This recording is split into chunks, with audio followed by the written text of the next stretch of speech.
Okay. అయితే సింహరాశి వాళ్ళకి ఏమైనా పరిహారాలున్నాయా? ఇక్కడ శనీశ్వరుడు అష్టంలో కూర్చున్నాడండి. ఆరోగ్యానికి సంబంధించిన వ్యవహారం నడుపుతున్నాడు.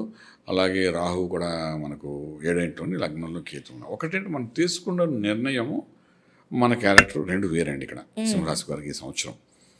ఇన్ఫ్లుయెన్స్ అయ్యి ఏదో ఒకటి చేయవలసిన పరిస్థితి ఏర్పడుతుంది. ఈ వేవరింగ్ మైండ్ ఉండడం కేతు వలన. సో నేను అంటానంటే సింహరాశి వారికి 2 రెమెడీస్ చెప్పాలనుకుంటున్నాను. ఒకటి, గణపతి ఆరాధన చేయాలి. గణపతి ఎందుకు చేయాలంటే ఈ కేతుకు అధిష్టాన దేవత గణపతి. ఎప్పుడైతే గణపతిని ఎక్కువ చేస్తుంటామో ఈ మూలారంలో ఉన్న గణపతి తత్వము షట్చక్రాలు దాటి జ్ఞాన నేతంతో మోక్ష మార్గం చూపిస్తాడు అని మనకు చెప్తుంది మన హిందూ ధర్మం ప్రకారం చూసుకుంటే.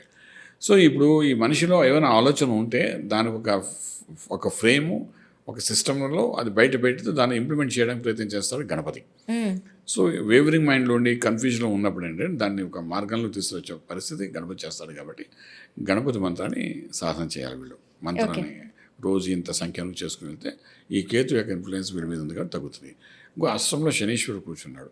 ఈ అష్టంలో శనీశ్వరుడు కూర్చున్నప్పుడు ఏంటంటే వీడు ఖచ్చితంగా ఆరోగ్యం మీద చూపిస్తాడు కాబట్టి ఇక్కడ మళ్ళీ నిత్యము శివారాధన చేయడం చాలా అవసరం పడుతుంది.